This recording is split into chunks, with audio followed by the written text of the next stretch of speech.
Bienvenue, ici j'ai un Realme P3 Lite et aujourd'hui je vais vous montrer comment passer par le processus de configuration de ce téléphone.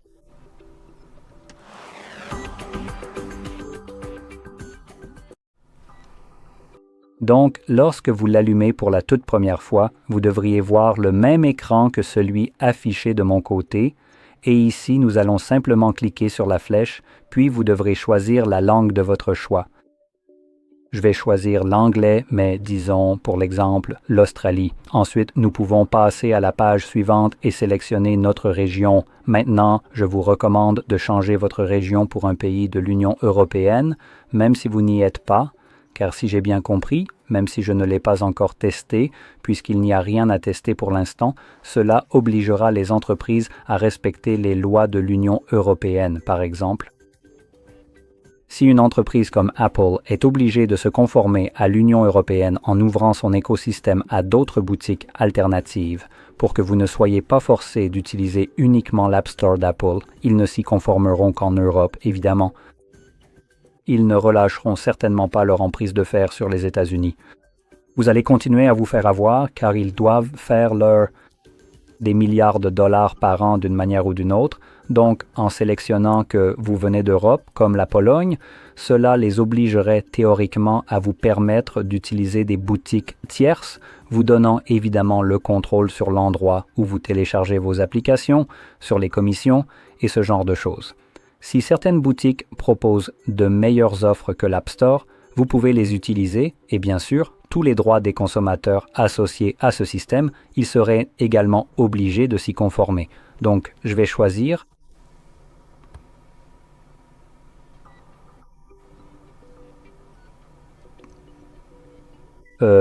OK, ce n'est pas par ordre alphabétique. OK, allons-y avec la Pologne d'où je viens prochainement. Information légale. Donc nous avons accord d'utilisation confidentialité des utilisateurs sécurité et protection. Ouais, bien sûr, je vais croire à ces conneries. Je vais simplement cliquer sur suivant car je ne croirai jamais tout ce que Google me dit. Si je le voulais, il n'y aurait aucune raison de recourir à des recours collectifs ou à des poursuites antitrust. Et aussi le monopole, la corruption et tout ce genre de choses. De toute façon, passons à la suite. Nous avons la connexion à un réseau mobile. Donc ici, nous pouvons insérer une carte SIM. Cette étape est complètement facultative. Vous pouvez simplement cliquer sur suivant sans le faire, puis cela vous permettra de configurer votre appareil en utilisant un autre. Donc, si vous regardez ici, lorsque vous avez votre ancien appareil, vous devriez obtenir ce genre de pop-up qui vous permet essentiellement de transférer le contenu de ce téléphone vers celui-ci. Cela va en fait transférer les éléments associés au compte Google, donc tous les contacts importés dans le compte Google, les applications, etc. Donc, ce n'est pas vraiment une sorte de restauration comme vous pourriez l'imaginer. C'est juste une façon pour Google d'aspirer vos données afin de pouvoir les revendre plus tard. Donc je vais passer cette étape. Vous pouvez acheter mes données comme tout le monde le fait. Sinon, allez vous faire voir. Bref, maintenant nous sommes sur la page de connexion Wi-Fi. Encore une fois, cette étape est facultative. Vous n'avez pas besoin de vous connecter au Wi-Fi tant que votre appareil n'est pas verrouillé FRP. Mais celui-ci ne devrait pas l'être. Donc vous pouvez vous y connecter. Si vous choisissez d'ignorer cette étape, alors certaines choses vont se produire ou non. Normalement, un pop-up s'affiche pour vous prévenir, mais apparemment ce n'est pas le cas ici. Donc, en ne vous connectant à aucun réseau, que ce soit via une carte SIM ou le Wi-Fi, vous ne pourrez pas vous connecter à votre compte Google, recevoir les mises à jour de votre appareil, régler la date et l'heure automatiquement, et voilà, c'est à peu près tout. Évidemment, tout cela peut être modifié plus tard. Tout ce que nous sélectionnons ici, tout au long du processus de configuration, peut être changé après la fin de la configuration. Donc ce n'est pas gravé dans le marbre. Maintenant, et ici, nous avons les services Google sur la page suivante, qui sont utiliser la localisation, autoriser la recherche et envoyer des données utilisateurs et de diagnostic. Nous pouvons désactiver tout cela, mais encore une fois, ce sont plutôt des recommandations. S'ils vous disent, par exemple, qu'ils n'utiliseront pas la localisation pour savoir où vous êtes, ou des choses comme ça, ou que si vous la désactivez, vous vous attendez à ce qu'ils la désactivent, n'est-ce pas? Je veux dire, utiliser la localisation impliquerait qu'il n'y a pas de service de localisation, donc votre téléphone ne sait pas où vous vous trouvez, non? Eh bien, vous auriez totalement tort, parce que ce n'est pas comme ça que ça fonctionne. Il peut toujours se connecter à d'autres appareils qui utilisent la localisation pour trianguler précisément votre position sans même vous demander votre permission. Donc, c'est juste un doigt d'honneur. Ça vous dit en gros, oh, regardez-nous, on ne va pas vous espionner par ces méthodes-là, mais on va le faire d'une autre manière qui n'est pas mentionnée ici. Et juste pour vous donner un peu de perspective, si activez le mode avion, qui est censé tout désactiver, le Wi-Fi,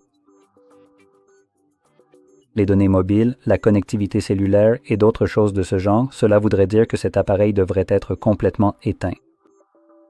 Alors, pourquoi des personnes qui utilisent cela à des fins malveillantes sont-elles retrouvées uniquement grâce à leur téléphone? Cela ne devrait pas arriver selon cette logique.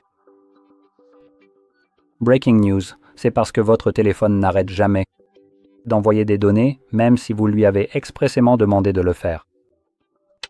Donc on peut ignorer ça parce que ça ne veut strictement rien dire. Tout ce que Google dit ne veut généralement strictement rien dire. Ensuite, nous avons la méthode de déverrouillage, empreinte digitale, reconnaissance faciale ou mot de passe. Le mot de passe regroupe 3 méthodes différentes, code PIN, schéma ou mot de passe. Donc vous pouvez choisir celle que vous voulez.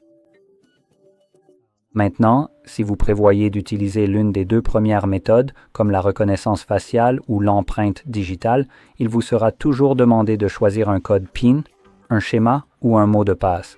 La raison est que ces 2 méthodes sont biométriques et la biométrie n'est pas fiable à 100%. Parfois, votre téléphone peut avoir un petit bug et refuser de reconnaître votre visage ou votre doigt sans raison, simplement parce qu'il y a une minuscule tache de poussière sur votre doigt et qu'il ne peut plus le reconnaître.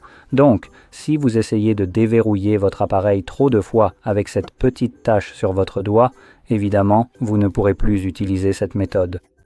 Donc il ne vous restera plus que le code PIN, le schéma ou le mot de passe qui, tant que vous l'entrez correctement, déverrouillera votre appareil. Sinon, vous pouvez tout simplement choisir de ne pas protéger votre téléphone, mais je ne le recommanderais jamais car votre téléphone contient généralement vos informations personnelles. Et si jamais vous perdez votre appareil, ces informations personnelles pourraient être accessibles à n'importe qui le trouve.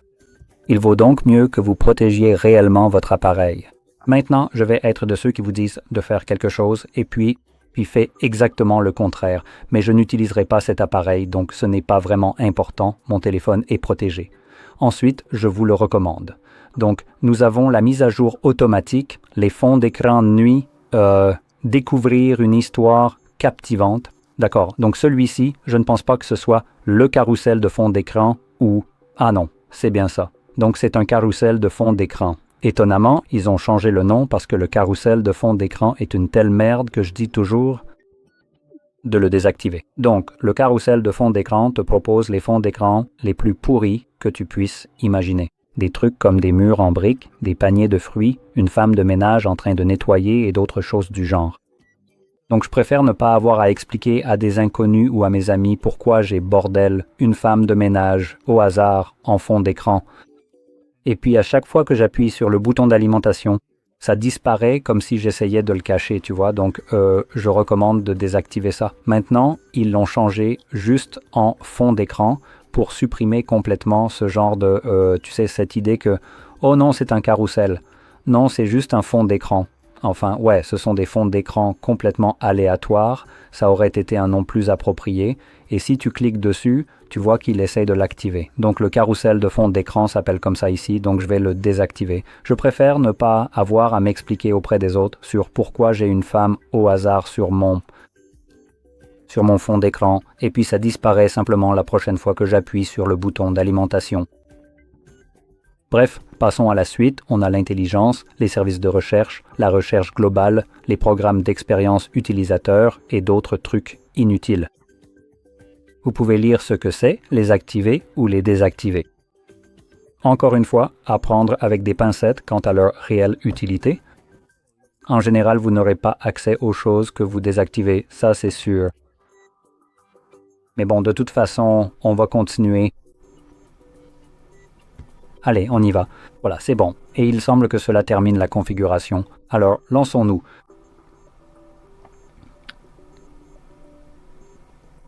Pour ceux qui ne le savent pas, le carrousel de fond d'écran ne fonctionne que sur votre écran de verrouillage. Donc, quand vous faites ça, il s'affichera juste ici et à chaque fois que vous verrouillez puis déverrouillez comme ceci, le fond d'écran changera. J'espère que vous avez trouvé cela utile. Si c'est le cas, n'oubliez pas de liker, de vous abonner et merci d'avoir regardé.